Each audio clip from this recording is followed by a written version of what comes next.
అనే విషయాన్ని మనం గమనించాలి ప్రియులారా. దేవునికి మహిమ కలుగును గాక.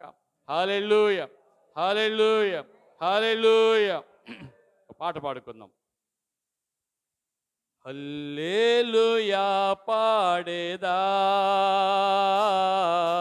ప్రభు నిన్ను కొనియాడేదా. హల్లెలూయా పాడేదా, చప్పట్లు కొడదాం, చప్పట్లు కొడదాం. ప్రతి ఒక్కరు అన్ని వేళలయందునా నిన్ను పూజించి కీర్తింతును.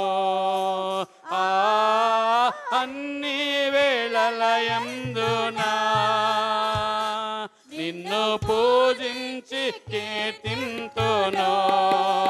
ప్రభువా నిన్ను కొనియాడేదా, హల్లెలూయా పాడేదా. ప్రభు నిన్ను కొనియాడేదా, హల్లెలూయా పాడేదా. ప్రభు నిన్ను కొనియాడేదా. వాగ్దానములనిచ్చి నెరవేర్చువాడవు నీవే. వాగ్దానములనిచ్చి నెరవేర్చువాడవు నీవే. నమ్మకమైన దేవా, నన్ను కాపాడు వాడవు నీవే. నమ్మకమైన దేవా, నన్ను కాపాడు వాడవు నీవే. ప్రభువా నిన్ను కొనియాడేదా, హల్లెలూయా పాడేదా. ప్రభు నిన్ను కొనియాడేదా, హల్లెలూయా పాడేదా. ప్రభు నిన్ను కొనియాడేదా. నా దోషత్రువులను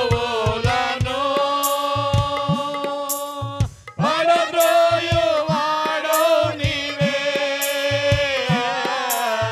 నా దోషత్రువులను యేసయ్యానికి మహిమ కలుగును గాక. పడద్రోయువాడవు నీవే. మహాసమర్థుండవు, నా రక్షణ శృంగం నీవే. మహాసమర్థుండవు, నా రక్షణ శృంగం నీవే. ప్రభువా నిన్ను కొనియాడేదా, హల్లెలూయా పాడేదా. ప్రభు నిన్ను కొనియాడేదా, హల్లెలూయా పాడేదా.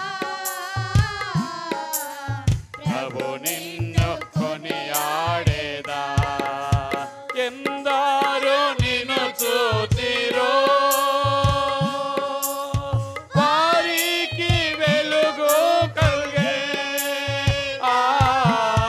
ఎందరో నిన్ను చూచిరో, వారికి వెలుగు కలిగే. ప్రభువా నీ వెలుగొందితి, నా జీవంపు జ్యోతివి నీవే. ప్రభువా నీ వెలుగొందితి, నా జీవంపు జ్యోతివి నీవే. ప్రభువా నిన్ను కొనియాడేదా, హల్లెలూయా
నా ప్రార్థన ప్రభువా నిన్నునే కొనియాడేదా హల్లెలూయా పాడేదా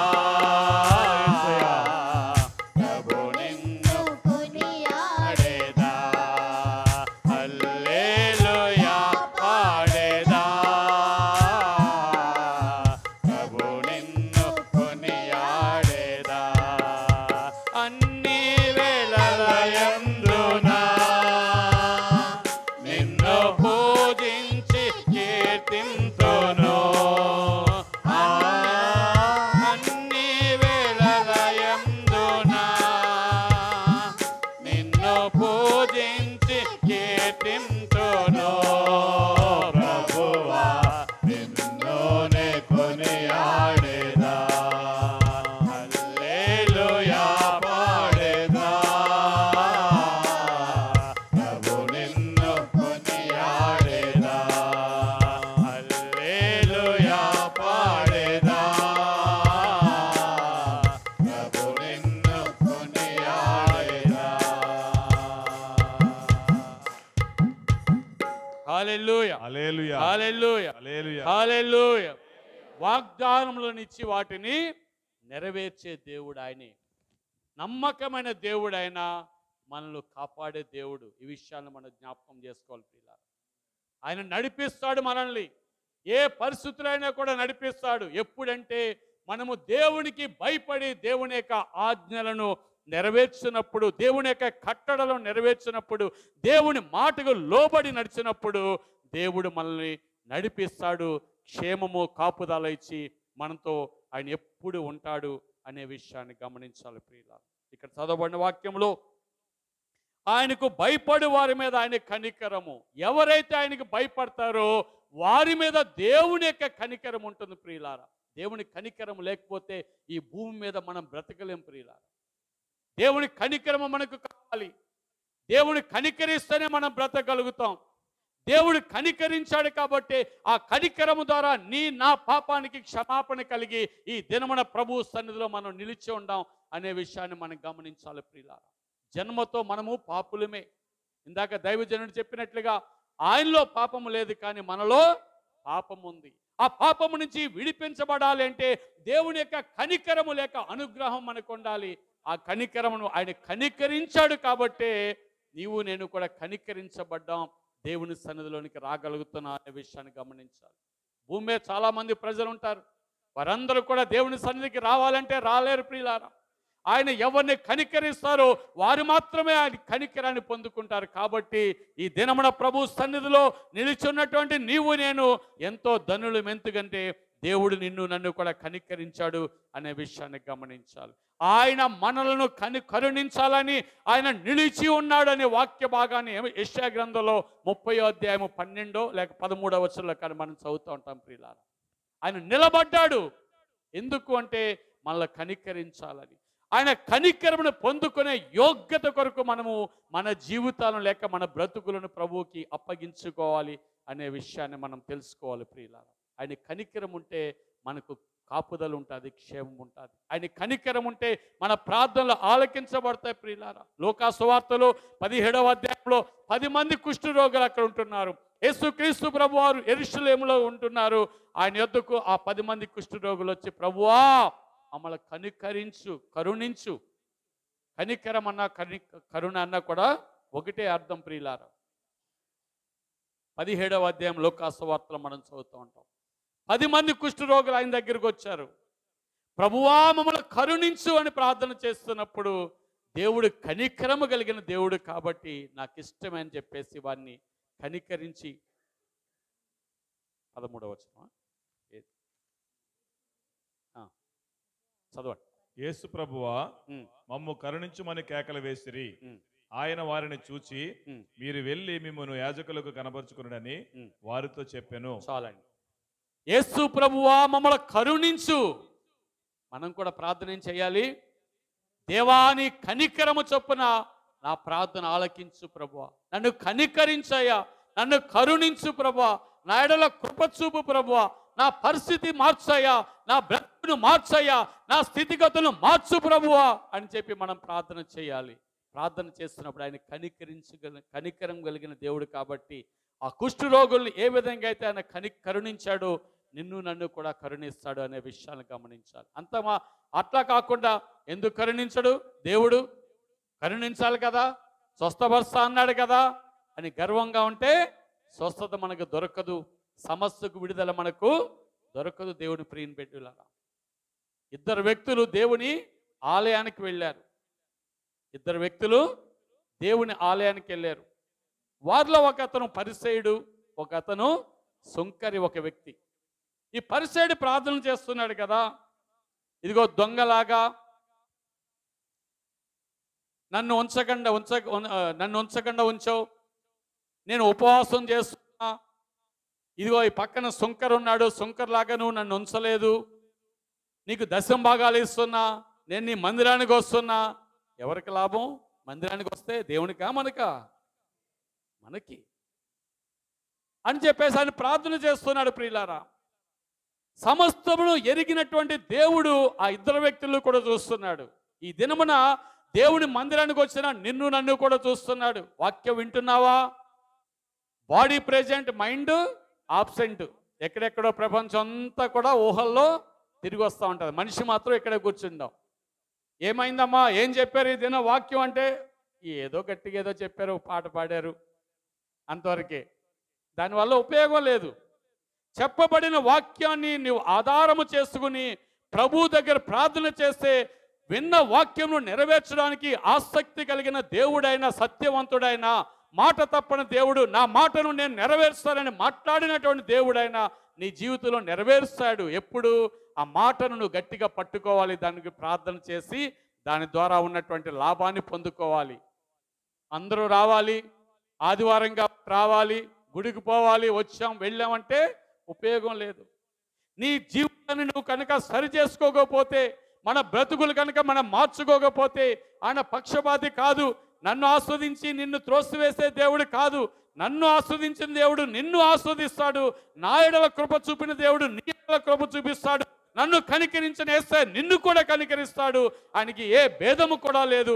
మనమందరం కూడా పాపులమని, శరీరులమని ఆయన మన మీద కనికరం చూపిస్తున్నాడు అనే విషయం గమనించాలి. ప్రియులారా, ఈ పరిసయ్యుడు అనుకుంటున్నాడు కదా, నేను వారానికి 2 రోజులు ఉపవాసం చేస్తున్నా, నా సంపాదన అంతా దేవునికి ఇచ్చేస్తున్నా.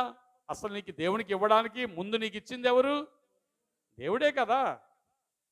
దేవుడే నీకు ఇస్తున్నాడు. దేవుడు ఇచ్చిన దాంట్లో కొద్దిగా నువ్వు దేవునికి ఇస్తున్నావు అంతే. దేవుడు ఇవ్వకపోతే నీకెక్కడిది? భాగ్యమును సంపాదించుకోవడానికి సామర్థ్యతను ఇచ్చే దేవుడు ఆయనే అని చెప్పే ద్వితీయోపదేశ కాండంలో మనం చదువుతుంటాం. ప్రియులారా, మన కష్టపడితే కష్టానికి ప్రతిఫలం ఇచ్చేది ఆయనే, మన కష్టార్జితాన్ని ఆస్వాదించేది ఆయనే, దాని ద్వారా మనకు ఆశీర్వాదం ఇచ్చి ఈ భూమి మీద బ్రతకడానికి సమస్తమును కూడా సమకూర్చేవాడు యెహోవా ఈరేగా ఆయనే ఉన్నాడు. ఆయన ఇస్తేనే మనకు దొరుకుతుంది, ఆయన ఇవ్వకపోతే ఏది దొరకదు. అందుకని ఏమంటాడు? అడుగుడి మీకు ఇవ్వబడి అంటాడు. అడగాలి, అడిగి దేవుని దగ్గర పొందుకోవాలి. ప్రియులారా, ఈ పరిసయ్యుడు ప్రార్థన చేస్తున్నాడు కదా, నేను దొంగలాగా లేను, సుంకర్లాగా లేను, చోరీలు చేసేవాడిగా లేను, నేను కరెక్ట్గా ఉన్నాను, నీకు కరెక్ట్గా అన్ని ఆజ్ఞలు నెరవేరుస్తున్నా, అన్నీ నేను చేస్తున్నా, నీ మందిరానికి వస్తున్నా అని చెప్పేసి తను మొరపెడుతున్నాడు. ప్రియులారా, కానీ పక్కన ఉన్న సుంకరి తన స్థితి అయితే ఏ విధంగా ఉంది? ఆ సుంకరి ఏమంటున్నాడు? ఆకాశ వైపు చూడడానికి కూడా ఆయనకి ధైర్యం చాలట్లేదు. ప్రియులారా, ఎందుకు? ఆకాశమున సింహాసనము అంటున్నాడు, భూమి నా పాదపీఠమని సెలవిచ్చినటువంటి యేసయ్య ఆ దేవుడు నన్ను చూస్తున్నాడు అని ఆయన గ్రహించగలుగుతున్నాడు. ఆయనలో దేవుని గురించిన భయము ఆ సుంకర్లో ఉంది. ప్రియులారా, ఈ పరిసయ్యుల్లో లేదు. సుంకర్లో ఉంది కాబట్టి అయ్యో నేను ఇక్కడ ఉన్నాను, ఈ మందిరంలో ఉన్నా, నన్ను దేవుడు చూస్తున్నాడు. ఆకాశం వైపు చూడాలంటే ఆయన పరిశుద్ధుడు కాబట్టి, ఆ పరిశుద్ధుడైనట్టు దేవుణ్ణి పాపినైనా నేను చూడలేను కాబట్టి అని రొమ్ము కొట్టుకొంచు, అయ్యో దేవా నేను పాపినయ్యా, నన్ను క్షమించు ప్రభు అని చెప్పేసి ఆయన తన యథార్థమైన స్థితిని దేవుని సన్నిధిలో ఒప్పుకుంటున్నట్టుగా మనం ఆ వాక్య భాగాన్ని బట్టి గమనించగలుగుతాం. ప్రియులారా, ఇందాక చదువుకున్న కీర్తన భాగంలో కూడా మనం చదువుకున్నాం, 51వ కీర్తన అంతా కూడా దావీదు భక్తుడి యొక్క పశ్చాత్తాపాన్ని మనకు తెలియజేస్తూ ఉంటుంది. ఆయన రాజుగా ఉండి దేవునికి తిరుగుబాటు చేసిన పాపం విషయంలో దేవుని యొక్క ప్రవక్త ద్వారా దేవుడు ఆ రాజు అయినటువంటి దావీదును గద్దించినప్పుడు బుద్ధి చెప్పడానికి ఆ ప్రవక్తను దావీదు దగ్గర పంపించినప్పుడు దావీదు ఏం చేశాడు? దేవుని సేవకుని యొక్క ప్రవక్త యొక్క మాటకు ఎదురు చెప్పలేదు. అయ్యో, నేను రహస్యములో ఎవరు చూడకుండా, ఎవ్వరికి తెలియకుండా నేను పాపం చేశాను కదా, ఈ పాపం ఎలా తెలిసింది? ఈ ప్రవక్త నన్ను గద్దిస్తున్నాడని చెప్పేసి అనగా, అన్నిటినీ కూడా తెలిసి ఉన్నటువంటి ప్రభు, ఆయనకు మరుగైంది ఏది కూడా లేదు. నేను రహస్యంలో పాపం చేస్తా కూడా నన్ను చూశాడు, నన్ను గద్దించాడు, బుద్ధి చెప్తున్నాడు. కాబట్టి ప్రవక్త మాటకు నేను లోబడతాను, నేను నాశనానికి పోకూడదని చెప్పేసి ఆయన తన జీవితాన్ని మార్చుకోవడానికి పశ్చాత్తాపడుతున్నట్టుగా చెప్తున్నాడు. ప్రియులారా, ఈ దినములో కూడా దేవుని సేవకులు హెచ్చరిస్తూ ఉంటారు, దేవుని సేవకులు బుద్ధి చెబుతూ ఉంటారు, దేవుని సేవకులు మీ జీవితాన్ని క్రమపరచడానికి ఇష్టపడుతూ ఉంటారు. ఎందుకంటే వారికి ఇచ్చినటువంటి బాధ్యతను వారు నెరవేరుస్తూ ఉంటారు. ప్రియులారా, దేవుడు ఒక సేవకుని ఏర్పరిచి, ఒక సంఘాన్ని, ఒక గుడిని, మందిరాన్ని ఏర్పరిచి అనేకులు అక్కడికి నడిపిస్తూ ఉంటాడు. ఎందుకంటే అక్కడ తర్పీదు పొందుకోవాలి వచ్చిన వారందరూ కూడా. ప్రభువుకి అనుకూలమైనటువంటి వారిగా వారు సిద్ధపరచాలి వాడిని. సేవకుని యొక్క బాధ్యత అది. సేవకుడు వాడిని క్రమపరుస్తూ దేవునికి ఉద్దేశంలోనికి నడిపిస్తాడు, దేవుని మార్గాల్లోనికి నడిపిస్తాడు, దేవునికి ఇష్టాన్ని నెరవేర్చుకునేవాడిగా చేస్తాడు అనే విషయాన్ని మనము గమనించాలి. ప్రియులారా, ఇందాక అయ్యగారు చెప్పాడు కదా, ఏమని చెప్పాడు? ధనవంతుడి గురించి, ధనము తనదే, ఆయన ఏం దొంగతనం చేయలేదు. ధనవంతుడు తనకున్న ధనాన్ని తనకిష్టం వచ్చినట్టుగా ఆయన ఖర్చు పెట్టుకున్నాడు. కానీ దేవుడు దాన్ని అనుమతించడు. ప్రియులారా, అందుకని యేసు ప్రభువు వారు ఏమని సెలవిస్తారు తెలుసా? నేను నా ఇష్టాన్ని నెరవేర్చుకోవడానికి రాలేదు భూమి మీదకి, నన్ను పంపిన తండ్రి యొక్క ఇష్టాన్ని నెరవేర్చుకోవడానికి నేను వచ్చాను. కాబట్టి దేవుడు నాకు ఎప్పుడు తోడుగా ఉన్నాడు, నేను ఒంటరిని కానంటాడు. ప్రియులారా, నువ్వు కూడా దేవుని ద్వారా నువ్వు పంపబడ్డావు భూమి మీదకి, నువ్వు సృజించబడ్డావు. కాబట్టి నువ్వు నీ ఇష్టాన్ని కాక దేవుని ఇష్టాన్ని నెరవేర్చడానికి ప్రయత్నం చేస్తే దేవుడు నీతో ఉంటాడు అనే విషయాన్ని గమనించాలి. ఇమ్మానుయేలు దేవుడిగా ఆయన ఉంటాడు. ప్రియులారా, ఆయన ఎప్పటికీ నీతోటే ఉంటాడు. ఇమ్మానుయేలు ప్రభు ఆయన పేరు, ఇమ్మానుయేలు అని ఆయనకి పేరు. కాబట్టి ఈ దావీదు గారు ఏ విధంగా అయితే 51వ కీర్తనలో తను పశ్చాత్తాపడుతున్నాడు, తన పాపాలు ఒప్పుకుంటున్నాడు, ఏ విధంగా తిరుగుబాటు చేశాడు, ఏ విధంగా రహస్యంగా పాపాలు చేశాడు, అవన్నీ కూడా ఒప్పుకుని ప్రాధేయపడి దేవుని కృప ద్వారా తిరిగి దేవునితో సహవాసాన్ని ఆయన పొందుకోగలిగాడు. ప్రియులారా, ఈ సుంకర కూడా తను రొమ్ము కొట్టుకుంటున్నాడు, ధైర్యం సరిపోవడం లేదు. మనం అనుకుంటాం కదా, దేవుని మందిరమే కదా, ఇప్పుడు ఎవరినో చూసి కోపం చేసి వస్తుంటాం, ఎవరినో తిట్టి వస్తుంటాం, ఎవరి మీద కనికరం చూపకుండా వచ్చుంటాం. ఏం కాదు, దేవుని మందిరానికి పోదామని చెప్పేసి. కానీ ఇక్కడ దేవుడు ఉన్నాడు అని నువ్వు గ్రహించగలిగితే, ఆ సుంకర్ ఏ విధంగా అయితే తనకు ధైర్యం సరిపోవడం లేదో నీకు కూడా ధైర్యం సరిపోదు. ప్రియులారా, నువ్వు కూడా పశ్చాత్తాపం చెందుతావు, నువ్వు కూడా గుక్కపట్టి ఏడుస్తావు దేవుని దగ్గర. అయ్యో, నా స్థితి ఇలా ఉంది కదా, దేవుని పరిశుద్ధ సన్నిధి ఇక్కడ ఉంది కాబట్టి నేను ఆ దేవుడిని చూడాలి అని నువ్వు ఆశ కలిగి ఉన్నట్లయితే నీ జీవితం గొప్పగా ఫలిస్తుంది, నువ్వు ఆస్వాదించబడతావు, దేవుడు నీలోనే ఉండి ఆయన అద్భుతాలు చేస్తాడు అనే విషయాన్ని గమనించాలి. ప్రియులారా, వచ్చాం, కూర్చున్నాం, ఎవరికి తెలియదు కదా నేనేం చేసి వచ్చానో, ఏం మోసం చేశానో, ఎవరిని మాట అన్నానో, ఎవరిని హింసించానో ఎవరికి తెలియదని మనం అనుకుంటాం. కానీ సమస్తమును కూడా సృష్టించిన వాడు, నిన్ను నన్ను పుట్టించిన వాడు, నిన్ను నన్ను కూడా చూస్తున్నాడు అనే విషయాన్ని గమనించాలి. మరి దైవజనులు డిజిఎస్ దినకరన్ గారి దగ్గరికి ఒక వ్యక్తి వచ్చాయంట ఆయన బ్రతికున్నప్పుడు. ఆ వ్యక్తి వచ్చి గడగడ వణుకుచున్నాడు. ఆ వ్యక్తి వచ్చి గడగడ వణుకుచు ఆయన దగ్గరికి వచ్చి మోకాళ్ళు వేసి, అయ్యగారు నా గురించి ప్రార్థన చేయండి అయ్యా, నా గురించి ప్రార్థన చేయండి, నాలో భయం ఉందయ్యా, భయం పోవాలి అని చెప్పేసి ప్రార్థన చేయమని అడిగిందంట. సరే అని చెప్పేసి ఆ దైవజనులు డిజిఎస్ దినకరన్ గారు ఏం చేశారంటే చెయ్యేసి ప్రార్థన చేస్తూ ఉంటే పరిశుద్ధాత్మ దేవుడు ఆ సేవకుల్లోంచి సేవకుడితో మాట్లాడుతున్నంట. ఇదిగో ఈ వ్యక్తి ఉన్నాడు చూసావా, భయపడి నీ దగ్గరకు వచ్చాడు, తనలో భయం ఎందుకు వచ్చిందో తెలుసా అని, ఇతను తన భార్యను చంపి చంపిన తర్వాత భయం కలిగింది హృదయంలో. ఆ భయాన్ని తట్టుకోలేక నీ దగ్గరికి వచ్చి ప్రార్థన ద్వారా విడుదల పొందుకోవాలని వచ్చాడు. తన భార్యను చంపి హత్య చేసి ఇక్కడికి వచ్చాడని చెప్పినప్పుడు అతను, ఆ సేవకుడు ఆ వ్యక్తితో చెప్పాట, నువ్వు నీ భార్యను హత్య చేసి ఇక్కడ చంపొచ్చావు అని అంటే ఆయన ఒప్పుకుని పశ్చాత్తాపం చెందినట్టుగా ఆ దైవజనుడు సాక్ష్యం పలుకుతాడు ప్రియులారా. కాబట్టి ఇక్కడికి వచ్చినప్పుడు అన్నీ తెలుసు. పాస్టర్ గారికి తెలియపోవచ్చు, కానీ పాస్టర్ గారులు ఎవరు ఉంటారు? యేసు ప్రభు ఉంటాడు, పరిశుద్ధాత్మ దేవుడు. ఆత్మ ద్వారా ఊహకందనట్టు ఆశ్చర్యకార్యాలు జరిగించే దేవుడు. ఆయన ఆత్మ ద్వారా గూఢమైన సంగతులు బయలుపరుస్తూ ఉంటాడు ప్రియులారా. కానీ ప్రతి ఒక్కరిని చెయ్యెత్తి చూపించడం దేవుని యొక్క ఉద్దేశం కాదు. కాబట్టి ఆయన ప్రార్థన చేస్తూ ఉంటాడు, పరిస్థితులన్నీ కూడా సరిదిద్దడానికి ప్రయత్నం చేస్తాడు అనే విషయాన్ని గమనించాలి. కాబట్టి దైవజనుడి ద్వారా ప్రభు గద్దిస్తున్నప్పుడు, బుద్ధి చెప్తున్నప్పుడు ఎప్పుడు కూడా వెనుక తీయొద్దు, తిరస్కారం చేయొద్దు, తిరుగుబాటు చేయొద్దు, త్రోసివేయద్దు. నాతోటే మాట్లాడుతున్నాడు, నన్నే అంటున్నాడని ఎప్పుడు అనుకోవద్దు. ఎందుకంటే అభిషిక్తుని యొక్క గద్దింపు నీకు ఆశీర్వాదం అని చెప్పేసి కీర్తన భాగంలో దావీదు భక్తుడు చెప్తాడు. ఇలా ఆయన దైవజనుని యొక్క గద్దింపు ఆశీర్వాదం. దైవజనుడు గద్దించడు, దైవజనులో ఉన్నటువంటి యేసయ్య గద్దిస్తాడు. ఎందుకో తెలుసా? ఆయన నిన్ను ప్రేమిస్తున్నాడు కాబట్టి, నువ్వు నశించిపోవడం ఇష్టం లేదు కాబట్టి, నువ్వు ఆయన భయం కలిగి జీవించాలని ఆయన కోరుకుంటున్నాడు కాబట్టి, ఆ నిత్యత్వంలో యేసుక్రీస్తుతో నువ్వు కూడా నిరంతరము జీవించాలని ఆయన కోరుకుంటున్నాడు కాబట్టి నీకు గద్దిస్తాడు, బుద్ధి చెప్తాడు. అందుకనే వాక్య భాగాల్లో మనం చదువుతుంటాం. ప్రకటన గ్రంథం 3వ అధ్యాయము 19వ వచనంలో ఏంటంటే, నేను ప్రేమించు వారు అందరినీ కూడా గద్దించి శిక్షిస్తున్నానని అక్కడ రాయబడి ఉంటాడు. దాని తర్వాత ఏమో రాయబడి ఉంటుంది, చదవండి. ప్రకటన 3వ అధ్యాయం 19వ వచనం. కనుక నీవు ఆసక్తి కలిగి మారు మనసు పొందుము. గద్దించి శిక్షిస్తున్నాను కనుక నీవు ఆసక్తి కలిగి, ఆ గద్దింపు ఎందుకు వచ్చిందనేది గ్రహించి ఆసక్తితో మనము మారు మనసు పొందుకోవడానికి ప్రయత్నించాలి. ఈ మారు మనసు కోల్పోయినటువంటి దేవుని సన్నిధిని తిరిగి నిన్ను కలుపుతుంది, ఆ దేవునితో నిలిచి ఉండటానికి సహాయం చేస్తుంది అనే విషయాన్ని గమనించాలి ప్రియులారా.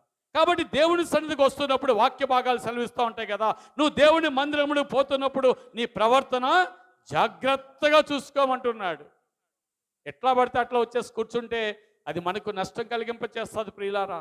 దేవుని సన్నిధికి వెళ్తున్నాం, జీవము కలిగిన దేవుడు, సర్వాధికారి అయిన దేవుడు. దేవుని మందిరం అంటే దేవుడు నిన్ను కలుసుకుంటాడు. ఆయన తన బిడ్డలను కలుసుకోవడానికి ఆయన దిగి వస్తాడు. ఉదయం 11 గంటలకే ఆరాధన అంటే 11 గంటలకు ఖచ్చితంగా ఆయన ఇక్కడ నిలబడతాడు. నువ్వు ఆయన చూడగలగాలి. నా దేవుడు నన్ను కలుసుకోవడానికి వస్తున్నాడు కాబట్టి నా దేవుడు నన్ను కలుసుకోవాలి, నా దేవుని ద్వారా బలం పొందుకోవాలి, నా దేవుని ద్వారా ఆశీర్వాదం పొందుకోవాలి, నా దేవుడు ఏ మాట సెలవిస్తాడో ఆ మాట నేను పట్టుకుని ఆ మాటలో నేను జీవించాలి అని చెప్పి నువ్వు కోరుకుని దేవుని మందిరానికి రావాలి.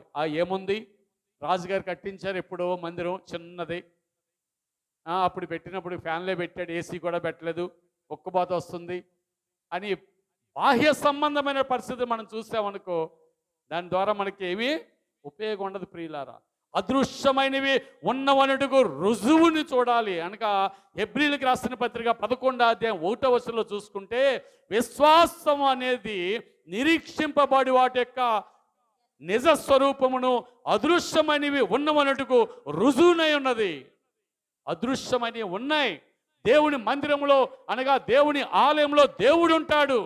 దేవుడు నిన్ను ఆస్వాదిస్తాడు. నీ సమస్య నుంచి, నీ పరిస్థితి నుంచి, నీ రోగము నుంచి, నీకున్న ఏ పరిస్థితి అయినప్పటికీ కూడా విడిపించడానికి ఆయన సిద్ధముగా ఉంటాడు. విడుదల పొందుకోవాలంటే విడిపించబడే వారి దగ్గరికే నువ్వు పోవాలి, కానీ ఎవరు పడితే వారు నిన్ను మనుషులు విడిపించలేరు ప్రియులారా. శత్రువు నుంచి విడిపించాలంటే దేవుడే. కాబట్టి ఆ దేవుని కలుసుకోవడానికి దేవుని మందిరానికి రావాలి అనే విషయాన్ని గమనించాలి. ఈ సుంకరి ఆయన ఎంతగా రొమ్ము కొట్టుకుంటున్నాడు, ప్రభువా ఆయన పిలుస్తున్నాడు. ప్రభువా అనగా అధికారము కలిగిన వాడా, నా యజమానుడా, నా దేవుడా అని అర్థం. నువ్వు నాకు ప్రభువు, నువ్వు అధికారము కలిగిన వాడు కాబట్టి నేను నీకు లోబడతాను అని రొమ్ము కొట్టుకొంచు. ఆయన ధైర్యం సరిపోకుండా, దేవుని ఆకాశం వైపు చూడడానికి ధైర్యం సరిపోకుండా, పాపినైనా నన్ను కరుణించమని అడుగుతున్నాడు ప్రియులారా. పాపినైనా కరుణించమంటున్నాడు. దేవుని మందిరికి వచ్చినప్పుడు దేవుని యొక్క యథార్థమైన దేవుని యొక్క సన్నిధిని ఆయన చూస్తున్నాడు కాబట్టి, ఆ దేవుడు పరిశుద్ధుడని ఆయన గ్రహించగలిగాడు కాబట్టి తను ఒప్పుకుంటున్నాడు యథార్థవంతంగా. యేసుప్రభు వారు కూడా అక్కడే ఉన్నారు, అక్కడ రాయబడలేదు. కానీ యేసుప్రభు వారు ఏమంటున్నాడు? ఇదిగో అతని కంటే ఇతను, అనగా పరిసేడి కంటే సుంకరి నీతిమంతుడిగా ఎంచబడ్డాడు అని తెలియపరుస్తున్నాడు. ఈ మందిరం అనేది మన బ్రతుకులు మార్చే పరిస్థితిలో ఉండాలి ప్రియులారా. ఈ మందిరానికి వస్తున్నామంటే మన జీవితాలు మార్పు చెందాలి, మన జీవితాల్లో మనం ఆశీర్వాదం పొందుకోవాలి. ఏదో వచ్చాం పోయాం అనే దానివల్ల మనకు ఉపయోగము ఏది లేదు. దేవుడు నిన్ను ఫలింప చేయాలని, దేవుడు నిన్ను నాటాలని, దేవుడు నిన్ను ఆస్వాదించాలని నేను కోరుకుంటుండగా దాన్ని పొందుకోవడానికి నువ్వు సిద్ధపడి దేవుని మందిరానికి రావాలి అనే విషయాన్ని గమనించాలి. అంత మాత్రమే కాదు, ఈ దినమున మనము రొట్టెను ద్రాక్షారసాన్ని తీసుకుంటున్నాం కదా. ప్రతి నెల మొదటి ఆదివారం పునరుద్ధాన దినమందు రొట్టె ద్రాక్షారసాన్ని తీసుకుంటున్నాం. సేవకుడు ప్రార్థన చేశాడు, ఒక రొట్టె మొక్క ఇచ్చిండు, కొంత ద్రాక్షారసం ఇచ్చిండు, అది తినాలి, ఇది తాగాలి అని అనుకున్నాం అనుకో, దానివల్ల ఏమైనా ఉపయోగం ఉంటుందా? ఆ రొట్టె ఏంటి? దేవుని శరీరం. మనం వివేచించాలి, నా చేతిలో ఉన్నది రొట్టె కాదు, ఇది దేవుని శరీరం అని, ఇది నా కొరకు నలగగొట్టబడ్డంది, నా కొరకు దున్నబడ్డంది, నా పాపములకు ప్రాయశ్చిత్తం చేయడానికి కలవరి శిలువలో ఆయన తన శరీరాన్ని ప్రాణాన్ని అప్పగించుకున్నాడు. అటువంటి అమూల్యమైనటువంటి శరీరం ఇది అని చెప్పేసి నువ్వు దాన్ని గ్రహించి వివేచించి పశ్చాత్తాపడి దేవునికి కృతజ్ఞత చెల్లించి, ప్రభువా ఇంత గొప్ప యోగ్యత కలిగినటువంటి నీ శరీరాన్ని నాకు ఇస్తున్నావు కదా అని చెప్పేసి నువ్వేం చేయాలంటే ప్రార్థన చేసుకుని కృతజ్ఞత చెల్లించి భుజిస్తే దాని ద్వారా రావాల్సినటువంటి శక్తిని కానీ ఆ పునరుద్ధానం కానీ యేసయ్య శరీరాన్ని కూడా నువ్వు ధరించుకోగలుగుతావు అనే విషయాన్ని నువ్వు గమనించాలి. దేవుని ప్రియ దేవుని బిడ్డ, హల్లెలూయా. దున్నబడ్డది చెప్పాడు కదా అయ్యగారు ఇందాక, దున్నబడ్డది. దున్నబడినప్పుడు ఎక్కడికక్కడ విడిపోతాయి పార్ట్లు, శరీరంలో పార్ట్లన్నీ విడిపోతాయి. ఒక విధంగా చూడాలంటే కీమా అంటారు కదా, మటన్ తెచ్చుకున్నప్పుడు కీమా ఎలా కొడతారు? కీమా కొట్టి అతను కనికరిస్తాడా? ఏం కనికరించడు, మెత్తగా వచ్చే వరకు కూడా ముక్కలుగా కీమా కొడతారు. ఆ విధంగా యేసు ప్రభువుని నీ కొరకు నా కొరకు కొట్టారు అనే విషయాన్ని గమనించాలి. ఆయన తప్పు చేయలేదు, ఆయన పాపం చేయలేదు, ఆయనలో ఏ దోషము కూడా లేదు. అయినప్పటికీ నిన్ను నన్ను ప్రేమించినటువంటి తండ్రి అయిన దేవుడు తన ఉద్దేశాన్ని నెరవేర్చడానికి, తిరిగి దూరమైనటువంటి నిన్ను నన్ను తనతో చేర్చుకోవడానికి మన పాపం అంతటిని కూడా యేసు ప్రభు మీద వేసి దానికి శిక్ష విధించాడు అనే విషయాన్ని గమనించాలి. అటువంటి శరీరాన్ని మనం తింటున్నాం, అటువంటి శరీరాన్ని మనం పూజించడానికి దేవుని సన్నిధికి వచ్చాం కాబట్టి ఎంతగా పశ్చాత్తాపం పొందాలి. అయ్యో నా పాపము కదా, నేను కొట్టబడాలి కదా, నేను నలగగొట్టబడవలసిన స్థితిలో నా దేవుడు నన్ను ప్రేమించి నన్ను విడిపించాడు కదా, ఈ శరీరం నాకు ఇస్తున్నాడు అని చెప్పి కృతజ్ఞత చెల్లించి దాన్ని పుచ్చుకోవాలి ప్రియ దేవుని బిడ్డ. ఆయన అంటాడు కదా, నా శరీరమును తిని నా రక్తము త్రాగువాడే నిత్య జీవము కలిగిన వాడు, నా శరీరాన్ని తింటేనే నిత్య జీవం ఉంటుందని ఆయన సెలవిస్తున్నాడు. ప్రియులారా, అంత్య దినము నేను వాడిని లేపుతానంటున్నాడు. నువ్వు నిత్య జీవములో అనగా నిరంతరము కూడా నువ్వు చనిపోకుండా బ్రతకాలి అంటే ఆయన శరీరాన్ని తినాలి, ఆయన రక్తాన్ని తాగాలి. దేవునికి మహిమ కలుగునుగాక. అదేవిధంగా ఆయన రక్తము, అది ద్రాక్షారసము కాదు, ప్రార్థించినప్పుడు ఆయన రక్తము దాంట్లో నింపబడుతుంది. ఆ రక్తము గొర్రెపిల్ల రక్తం, అది నిష్కలంకమైనటువంటి రక్తం, అది పరిశుద్ధమైన రక్తం, అనేకుల పాప విమోచనకు మారుగా చిందించబడినటువంటి రక్తము. ఒక పరిశుద్ధుడైనటువంటి దేవుడే తన రక్తాన్ని నీ కొరకు నా కొరకు కాచాడు. ఆ రక్తానికి సాదృశ్యంగా ఈ ద్రాక్షారసమును ప్రార్థించి ఇచ్చినప్పుడు అటువంటి రక్తమును తన రక్త సంబంధికి ముఖము తిప్పని దేవుడని దేవుని వాక్యాలు సెలవిస్తున్న విధంగా ఆ రక్తాన్ని తాగితే నువ్వెవరంట? దేవుని రక్త సంబంధి. రక్త సంబంధికి ముఖము తిప్పని దేవుడు తన రక్తము మొరపెడుతుంది, తన రక్తం ప్రార్థన చేస్తుంది, తన రక్తము తన కృప కొరకు వేడుకుంటుందని దేవుడు నీ మీద దృష్టి ఉంచి నీ సమస్యను, నీ పరిస్థితిని మార్చడానికి దేవుడు ఇష్టపడతాడు అనే విషయాన్ని గమనించాలి ప్రియులారా. అంతగా ప్రాధేయపడాలి, అంతగా పశ్చాత్తాపడాలి, అంతగా కృతజ్ఞత చెల్లించి వాటిని పుచ్చుకుంటే దాని ద్వారా మనకు గొప్ప ఆశీర్వాదాలు కలుగుతాయి. వివేచింపక మనం తీసుకుంటే దాని ద్వారా మనకు నష్టం జరుగుతుంది. అదేవిధంగా అయ్యో నేను ఎన్ని పశ్చాత్తాపడను, నేను ఎందుకు తీసుకోవాలి, అవసరం లేదులే అని అనుకుంటే కనుక నిత్య జీవం అనేది నీకు దొరకదు. యేసు ప్రభుతో నిరంతరము జీవించే జీవితం ఉండదు అనే విషయాన్ని కూడా మనం గమనించాలి ప్రియులారా. దేవునికి మహిమ కలుగును గాక. ఎందుకంటే సిలువలో ఆయన అంత తన పరిశుద్ధ రక్తాన్ని ఆయన చిందించాడు ప్రియులారా. సిలువలో రక్తాన్ని చిందించాడు, శరీరాన్ని నలగొట్టబడ్డది నీ కొరకు నాకే చిందించాడు. కాబట్టే యేసు ప్రభు తన శరీరాన్ని రక్తాన్ని మనకు ఆయన అనుగ్రహిస్తున్నాడు. ఎంత గొప్ప ధన్యత మనకి అనే విషయాన్ని మనం గమనించాలి. ఒక పాట పాడుకుందాం. 478వ పాట, ఆధ్యాత్మిక గీతాలు. సిలువయే ఉత్తమము, ఆ నీడయే ఆశ్రయము. సిలువయే చప్పట్లు కొడదామా? ఉత్తమము, దేవుడు చేసిన త్యాగాన్ని ఆ జ్ఞాపకం చేసుకుందాం. నీడయే ఆశ్రయము. పెరువకు దుఃఖించకు, పెరువకు దుఃఖించకు, యేసు నిన్ను నడిపించును, యేసు నిన్ను నడిపించును. సిలువయే ఉత్తమము, ఆ నీడయే ఆశ్రయము. సిలువయే ఉత్తమము, ఆ నీడయే ఆశ్రయము. పాప భారముతో నీవు సోలిపోతివా, పాప భారముతో నీవు సోలిపోతివా. సిలువ మీదనే పరిహారమాయనుగా, సిలువ మీదనే పరిహారమాయనుగా. దానిని నమ్ముమయ్యా, దానిని నమ్ముమయ్యా. సిలువయే ఉత్తమము, ఆ నీడయే ఆశ్రయము.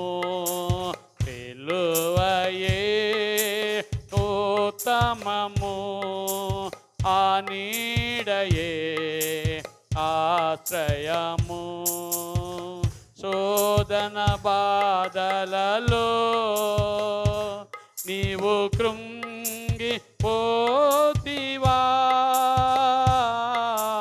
శోధన బాధలలో నీవు కృంగిపోతివా.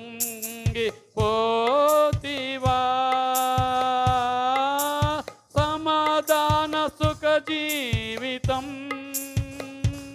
యేసు నిత్యము దయచేయును, సమాధాన సుఖ జీవితం యేసు నిత్యము దయచేయును. దానిని నమ్ముమయ్యా,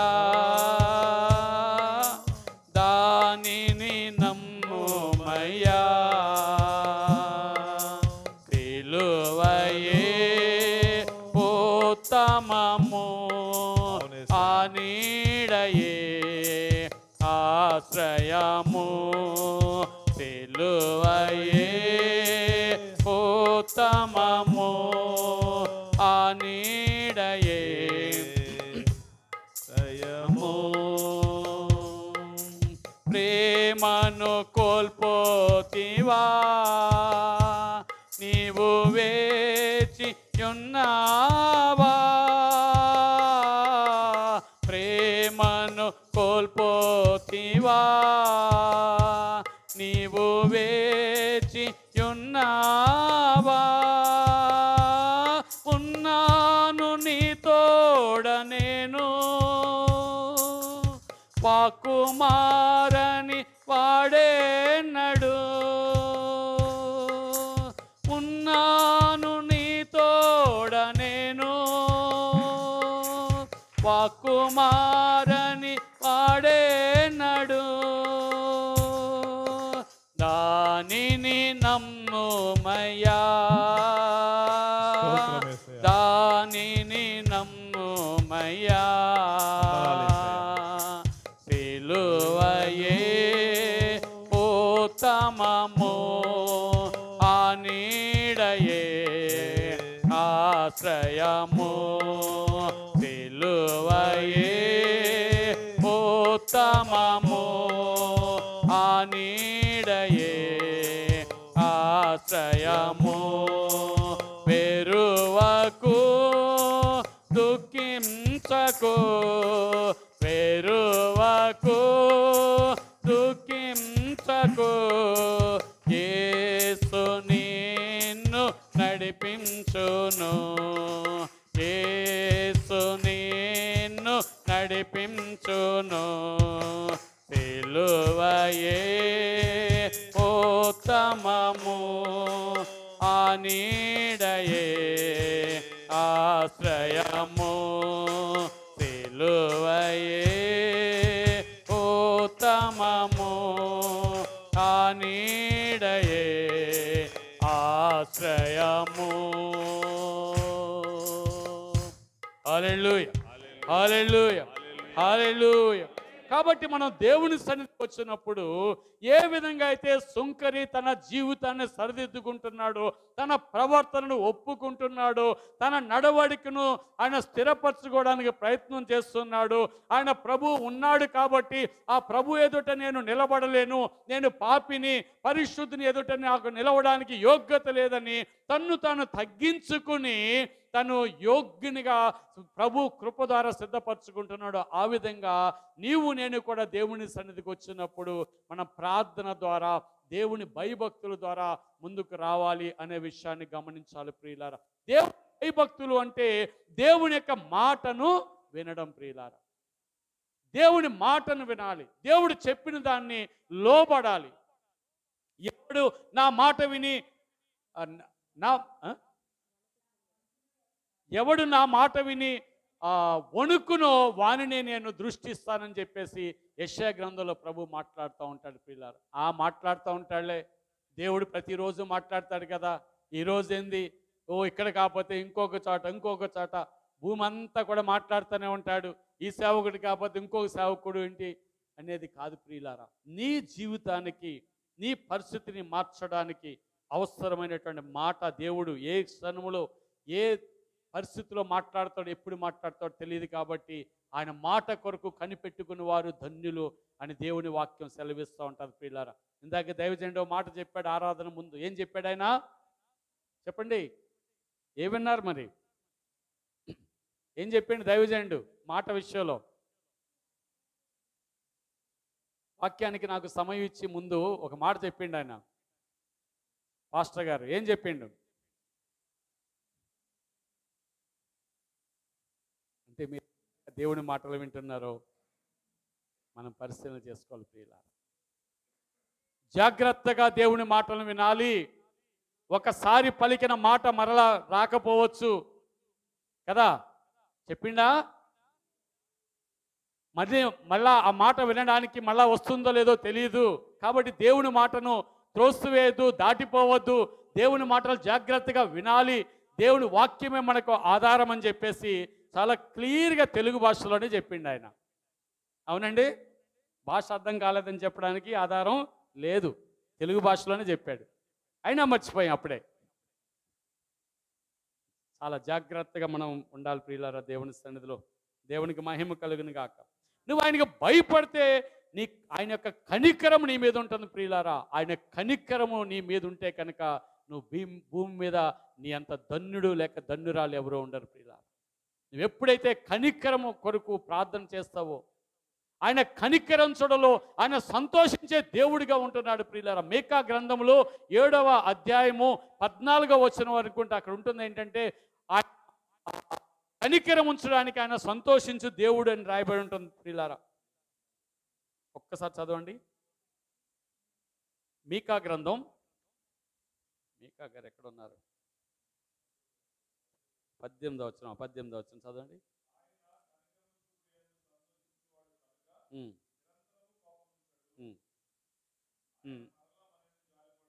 చాలు. ఆయన కనికరము చూపుడు యందు సంతోషించువాడు గనుక నిరంతరం కోపం ఉంచుడు. ఆయన కనికరం చూపిస్తాడు ప్రియులారా. ఆయన గుణలక్షణం అది కనికరం అనేది. ఆయన సంతోషిస్తాడు. కాబట్టి ఆయన కనికరము కొరకు మనం కోరుకోవాలి. ఆ కనికరము కొరకు మనం యోగ్యులుగా సిద్ధపడాలి దేవుని సన్నిధిలో. ఎందుకు దేవుని యొక్క ఆశీర్వాదాలు? ఒక చిన్న బిడ్డ విషయం చూస్తే, ఇప్పుడు ఒక చిన్న పిల్లవాడు ఉన్నాడు అనుకోండి, 500 నోటు ఆ పిల్లవాడికి ఇస్తారా? చిన్న పిల్లవాడు, గ్రహింపు లేనివాడు, తెలియని జ్ఞానం లేనివాడు, చిన్న పిల్లవాడు ఉంటే, ఇదిగో అక్కడ ఒక బాబు ఉన్నాడు చూడండి, ఒబేదే పక్కన కూర్చున్నాడు. ఆ బాబుకి మనం 500 రూపాయల నోటు ఎవరైనా ఇస్తారా? లేదా బంగారం కానీ విలువైన వస్తువులు కానీ, ఎక్కడికైనా ప్రయాణమై వెళ్తున్నావు, బాబు ఉంచరా, ఇది నీ దగ్గర జాగ్రత్త పెట్టని చెప్పి ఆ బాబుకి ఇస్తారా? ఎందుకు ఎవరు? దాని యొక్క విలువ తెలియదు, జాగ్రత్త పరచడం తెలియదు, దాని విలువ ఏంటో తెలియదు. ఏదో వస్తువు అని అనుకుంటాడు బాబు. ఎందుకు? తను చిన్నవాడు కాబట్టి. దేవుడు కూడా నిన్ను నన్ను ఆస్వాదించాలని ఆయన తన హస్తం చాపు ఉంచాడు ప్రియులారా. ఎప్పుడో ఆస్వాదిస్తానంటలేదు, ఆయన ఆల్రెడీ హస్తం చాపాడు. ఆస్వాదించడానికి తను చేయి చాపే ఉంచాడు. అయితే పొందుకునే యోగ్యత మనలో ఉండాలి. దేవుడు ఇస్తుంది ఈ స్థితి, ఈ అంతస్తు దేవుడు నాకు ఇచ్చాడు, ఈ ఆర్థికమును ఇచ్చాడు, ఇటువంటి మనస్సునిచ్చాడు, ఇటువంటి మందిరాన్ని ఇచ్చాడు, ఈ సంఘంలో నన్ను ఉండడానికి దేవుడు కృప చూపిస్తున్నాడు అని నువ్వు గుర్తించగలిగితే దేవుడు ఖచ్చితంగా నీకు ఆశీర్వాదాలు ఇస్తాడు ప్రియులారా. దేవునికి మహిమ కలుగును గాక. ఆయన ఎవరిని కూడా విడిచిపెట్టాడు. మేలు చేయటం మానుకునేట్లుగా ఆయన నిత్య నిబంధన చేస్తానంటలేదు, ఆయన చేశాడు, నిబంధన చేశాడు. మేలు చేయడానికి నేను ఆనందిస్తానంటున్నాడు. ఆనందంతో మేలు చేసేవాడు భూమి మీద ఎవరు ఉండరు, కానీ యేసు ప్రభు ఒక్కడే ప్రియులారా. ఎదుటి వ్యక్తి ఎవరు మనకి మేలు చేయరు. మేలు చేసే దేవుడు మనతో ఉన్నాడు కాబట్టి ఆ మేలు చేసే దేవుని దగ్గర మనం ఉండాలి అనే విషయాన్ని మనం గమనించాలి ప్రియులారా. దేవుడు ఇచ్చినటువంటి మేలు ఏంటో, అది ఒక ఉద్యోగమే కావచ్చు, ఒక వివాహమే కావచ్చు, ఒక ఉన్నతమైన స్థితే కావచ్చు, ఒక ఆశీర్వాదమే కావచ్చు, ఒక ఆత్మీయ స్థితే కావచ్చు, ఒక మంచి మందిరమే కావచ్చు. ఏదైనప్పటికీ కూడా నీకు ఒక సహవాసం ఇచ్చాడంటే దేవుడు నిన్ను ప్రేమించి ఆ సహవాసంలో నిన్ను స్థిరపరచడానికి ఇష్టపడుతున్నాడు. కాబట్టి దావీదు భక్తుడు ఏమంటాడు? ఆయన 52వ కీర్తనలో అనుకుంటూ ఉంటుంది, నేనైతే దేవుని మందిరంలో పచ్చని ఒలివ మొక్క వలె ఉన్నానంటున్నాడు. నేను ఎప్పుడు కూడా దేవుని కృపయందు నేను నమ్మిక ఉంచానంటున్నాడు. నీవు కూడా దేవుని కృపయందు నమ్మిక ఉంచి దేవుని మందిరంలో నువ్వు వర్ధిల్లాలి, దేవుని మందిరంలో నువ్వు నాటబడాలి, దేవుని మందిరంలో నువ్వు స్థిరపరచబడాలి.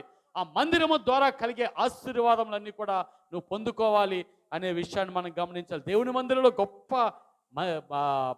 ఆధిక్యతలు ఉంటున్నాయి ప్రియులారా, చాలా ఆధిక్యతలు ఉంటాయి. దేవుని మందిరంలో వాళ్ళకి ఏది కూడా కొదువు ఉండదు.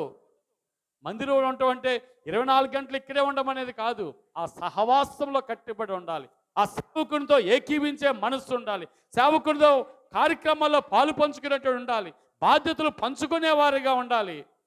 మనమంతా కూడా ఒక క్రీస్తు యేసు రక్త సంబంధమైనటువంటి కుటుంబం కాబట్టి ఈ కుటుంబంగా మనం అందరం కూడా ఈ బేతేలు సంఘంలో మనం ఉండాలి. అటువంటి మనస్సు నీకు ఉండాలి.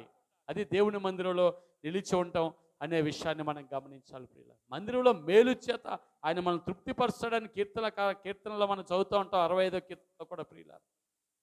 కాబట్టి దేవునికి భయమునికి హృదయంలో స్థానం ఇవ్వాలి.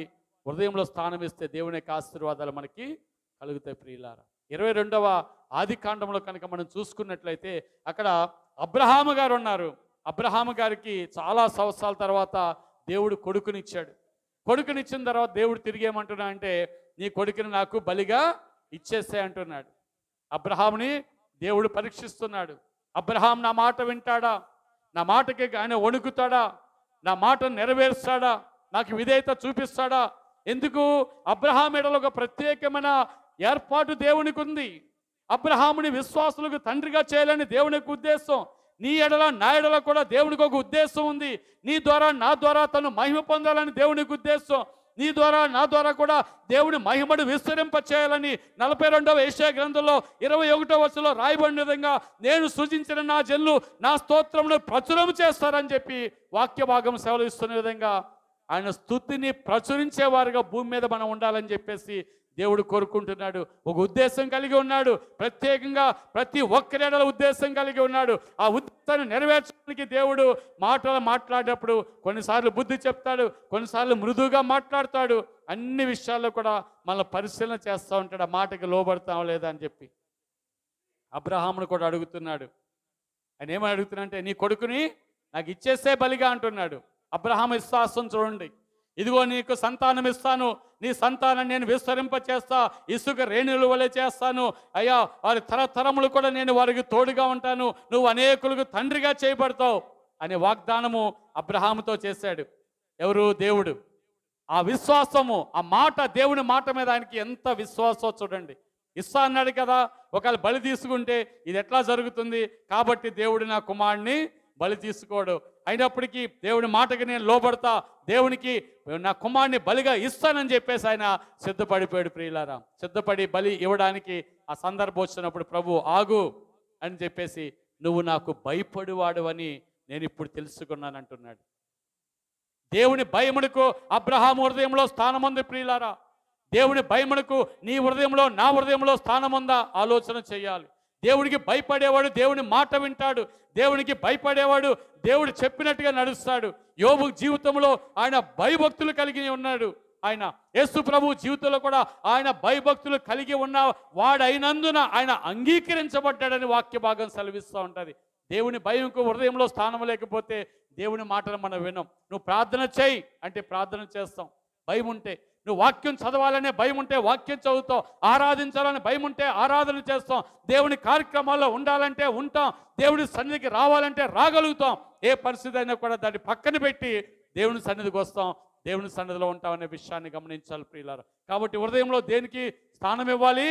భయభక్తులకి స్థానం ఇవ్వాలి. ఈ భయభక్తులు ఎట్లా వస్తాయంటే దేవుని మాటలు వినడం ద్వారా, పరిశుద్ధాత్మ యొక్క బోధ వినడం ద్వారా, దేవుని మాటల ద్వారా మనకు భయభక్తులు కలుగుతాయి అని చెప్పేసి మనం వినాలి. జ్ఞాన వివేకములకు ఆధారముగా ఆత్మదేవుడు, ఆలోచన బలములకు ఆధారముగా ఆత్మదేవుడు, తెలివిని యెహోవా యందలి భయభక్తులు పుట్టించే ఆత్మదేవుడు అని చెప్పేసి యెషయా గ్రంథం 11వ అధ్యాయము 2వ వచనంలో రాయబడి ఉంటుంది. ప్రియులారా, పుట్టిస్తాడు. పుట్టించే పరిశుద్ధాత్మ దేవుని సహాయం కోరుకోవాలి.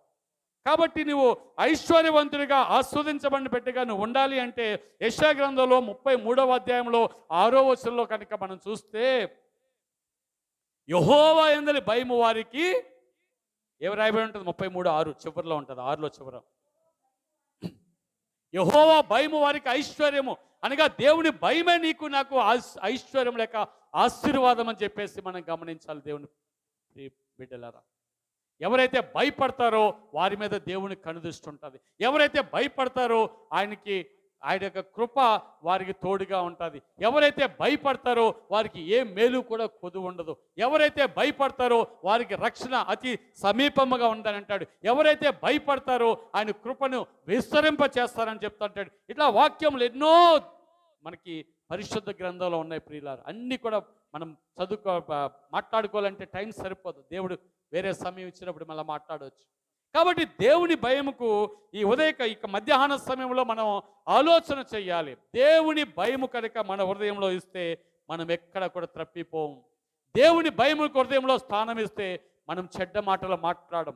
దేవుని భయముకు హృదయంలో స్థానం ఇస్తే ఎదుటి వారిని ఎప్పుడు కూడా తక్కువగా చులకనగా చూడను. దేవుని భయముకు కనుక హృదయంలో స్థానం ఇస్తే దేవుని క్రమాన్ని నెరవేరుస్తాం. దేవుని మందిరానికి రావడానికి అన్నీ కూడా విడిచిపెట్టుకుని దేవుడే ప్రాముఖ్యత, దేవుడే నాకు ఆధారం, దేవుడే నా సమస్తమును కూడా అని చెప్పేసి దేవుని సన్నిధికి వచ్చి దేవుని సన్నిధిలో ప్రార్థన చేయగలుగుతావు. తద్వారా నువ్వు ఆస్వాదించబడగలుగుతావు అనే విషయాన్ని గమనించాలి ప్రియులారా. కాబట్టి కనికరము మనకి దొరకాలి అంటే దేవుని యొక్క భయము మన హృదయంలో ఉండాలి ప్రియులారా. తీర్పు అంట, కనికరం అంట తీర్పును మించి అతిశయపడుతుందంట. యాకోబు పత్రికలో 2వ అధ్యాయంలో ఉంటాడు. రాయబడి ఉంటుంది ఏంటంటే కనికరము తీర్పుని మించి అతిశయపడుతుంది. 2:13 అండి, చదవండి ఒకసారి. ఉమ్. ఆ. ఉమ్. ఉమ్. కనికరము తీర్పును మించి అతిశయపడుతుంది. తీర్పు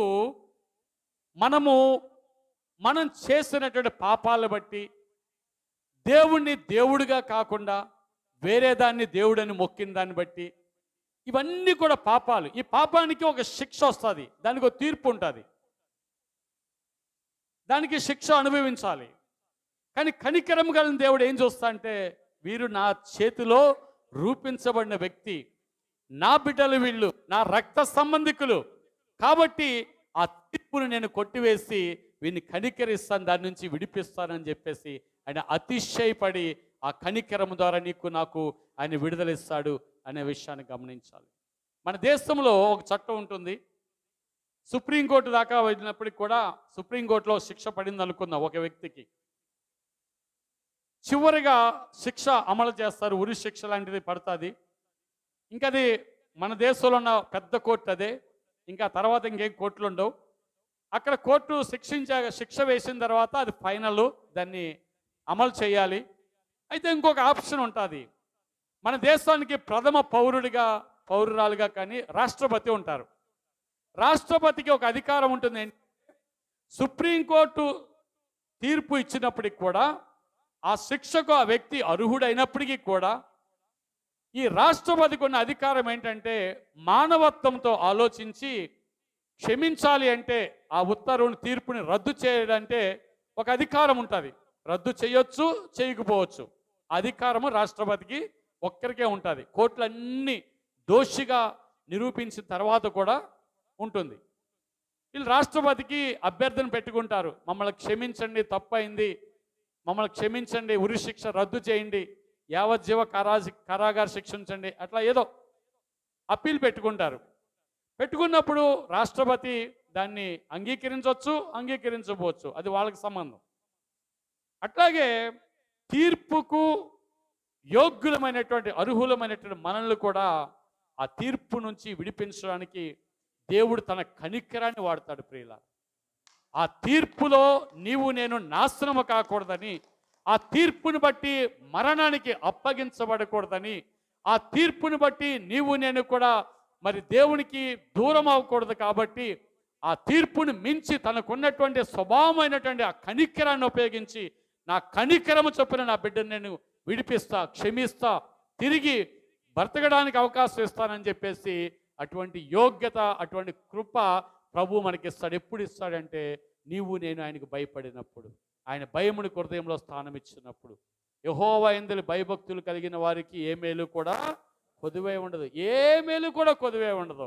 దేవుని భయం నీలో ఉంటే ఈ వాక్యాన్ని పట్టుకుని ప్రార్థన చేయొచ్చు. ప్రభువా, ఇదిగో వాక్యం ఇలా సెలవిస్తుంది కదా, నీ మాటకి నేను లోబడుతున్నా కదా, ఇంకా ఎక్కడన్నా ఉంటే నాకు తెలియచెప్పు, నేను సరిదిద్దుకుంటా, నాకు మేలు చేయంటే నీకు అడగడానికి దేవుడు ఛాన్స్ కూడా ఇవ్వడు. ప్రియులారా, నీ భయం ఉంటే ఆటోమేటిక్గా ఆశీర్వాదాలు ఆయన ఇచ్చేస్తూనే ఉంటాడు. అడిగి అంతవరకు కూడా నీకు ఛాన్స్ ఇవ్వడు ఆయన.